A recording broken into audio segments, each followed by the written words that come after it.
Well, I am currently the state senator for Senate District 31, which is Central and East Denver. And I've also recently taken a new job as CEO of La Plata Electric Association based in Durango. So you're moving? Yeah, eventually. There's a little bit of an interim period because my oldest son is a senior at George Washington High School. So we're going to make sure he can finish up his last semester at DPS. But yeah, eventually be moving to Durango full time. How many years have you been in the State House? Oh, I started in the 2016 election, and so just wrapping up 8 years at the state capitol, 3 in the House and 5 in the state Senate. When you look back at your time, what really stands out, or what are you most proud of?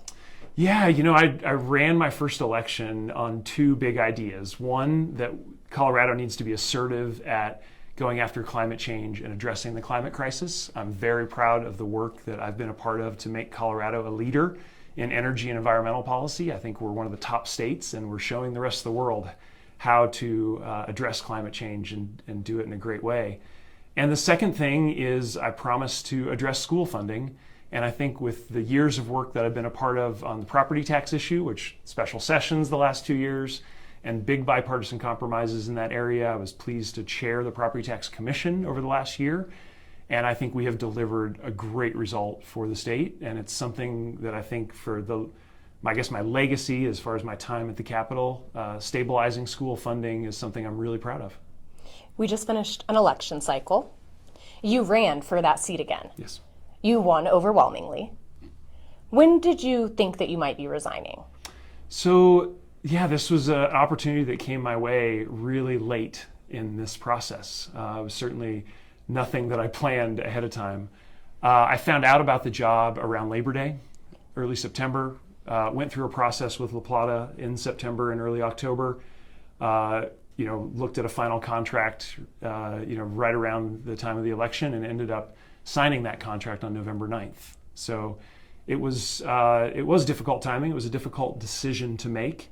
The ballot had been finalized on September the 5th, and so all of this happened after that deadline, and really agonized over the decision because I really put my heart and soul into my service at the Capitol. Love serving East Denver at the state Capitol, but this was an opportunity that ultimately was just incredible for me and my family, and decided to accept the job offer. You were running for a position, people were voting for you. Yeah. But you might not, at the end of the day, fill that seat. Yeah, I mean, again, it was a very difficult decision. I mean, the timing was not ideal or planned. I went through the process of evaluating the job opportunity, as I have done before. I think people look at new jobs all the time. But yeah, the timing with the election was not ideal, but sometimes life throws you unexpected curveball, and this was really unexpected. You accepted this job right after, or signed the contract right after the actual election night. That's right. Yeah. What would you want to tell all those voters who voted for you? Well, I would say thank you for your trust in me. As I said, I put everything I had into this job for basically the last 10 years. I started my first campaign in 2015, and so this is essentially the end of a decade-long public service for me.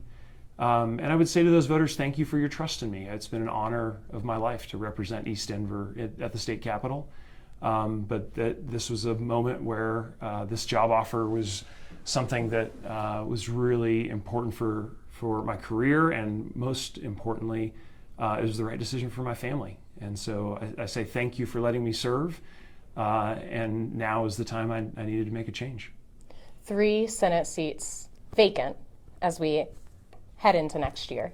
Yourself, Van Winkle, and Buckner, yes, as we just talked about. Yeah. How are those filled? Yeah, the vacancy process is well established. It's in state law. There are very clear timelines and rules in state statute. The 2 parties do this differently because it's ultimately the parties that get to fill the seat that is won by a party member. So in Senate District 31's case and Senator Buckner's case, that would be filled by the Democratic Party because the Democrat candidate won those seats in the election. And the Democrats have a process where every elected Democrat in the district is part of the vacancy committee. So in my case, that's more than 150 people who were elected at the neighborhood by neighborhood level to be precinct officers. They form the vacancy committee. They will gather in early January and pick someone to fill Senate District 31. And a very similar thing will happen in Aurora for Senator Buckner's seat. More than 150 people? Or Yeah, is it exactly? Yeah, and it's an approximate number. Of course, not everyone shows up, but there's 150 people approximately on that committee. They represent their neighborhoods. They've been elected by their neighbors to do that job, and they each get a vote to decide who will fill this seat. It's a process that is a couple months long in this case. There are several candidates running. It's a very open process. Those candidates are calling all of those 150 people asking for their vote. So it's kind of a mini election in that sense, but that's the process we have in Colorado to fill vacancies. And it could take a couple months. That's what you just said. Well, yeah, I mean, I obviously let my intention be known on November 12th when I made my announcement about my new job. My resignation would be effective on January 9th. And state statute says that vacancy committee can happen up to 20 days before the vacancy actually occurs. So the seat is open on January 9th. And so the party is going to do that just before that resignation takes effect. So there would be someone there at the start of the session. Ready to go. So the district will be represented nonstop. There will be no break in that representation. And I think that's one of the strengths of our current vacancy process is that vacancies can be filled relatively quickly compared to a 90 or 120-day election that some states do. But there are pros and cons to that. Some people would like there to be a full election process, and I can understand why, but there's downsides to that. It's lengthy. You have a long period where there'd be no one in the seat. It's also very expensive. And as folks are probably aware, we have a very tough budget year, and that cost is, potentially could be $10 million. What would you say to the critique that people feel a vacancy committee is taking the vote out of voters' hands? Yeah, I don't think so. I mean, we should certainly consider reform. If there's a better approach to this, let's look at it. There are pros and cons to having a new election triggered versus a vacancy committee. But keep in mind, the vacancy committee is picking someone to fill this seat for less than 2 years, and then there'll be an open election in 2026, November of 2026. And so it's a relatively short period. The voters will continue to have their say as they should. And so I think, this is a process that has generally worked for the state. Should we consider reform? Absolutely. And I leave that to the current legislature to do that. When did you endorse, or is endorse the correct word? Yeah, I'm not sure if it is the right word. I was asked if I was supporting anyone in the vacancy committee, and my answer is I would love to see Sean Camacho take Senate District 31 as my successor. That would also open up House District 6 for Katie March to be the new House District representative. And I think that'd be a great option for the Democrats to consider in East Denver. I supported both of them. I endorsed both of them in their primary runs in the last two elections. I think they're both ready to hit the ground running.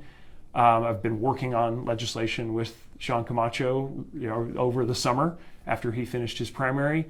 And Katie worked at the Capitol for more than 5 years and can hit the ground running as well. So, if I'm asked, I'd share with people, those are the folks I'm supporting. But it's up to the vacancy committee to make that decision. Have you had chats with Camacho about maybe how that process would unfold, or have you guys talked at all about how to proceed? Well, I let him know that I was supportive of him running for the vacancy committee. He subsequently decided to do that and put his name forward. And so, yeah, I've talked to him several times. We've been friends for many years. He's been involved with the East Denver Democrats for more than half a decade, and the same with Katie. So, they're friends of mine, and so that's something that I encourage him to look at, and he decided to put his name forward. Was he aware you were resigning before November 9th? So yes, as I said, Sean's a friend of mine. I asked for his advice, as I do my friends when I'm making big life decisions. So I did talk to him shortly before the election. And was he instantly like, "Oh, I'd love that seat," or did you have to kind of? No, not at all. I mean, he's a very thoughtful, methodical guy. It's one of the things I really appreciate about him, and he took time to think about it. But I was going to him right before the election to say, "Hey, I'm considering this opportunity. What do you think?"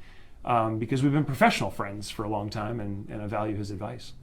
And then, if Rep-elect Camacho were to hypothetically fill your seat in the Senate, Yes, That would open up another vacancy committee, that's right.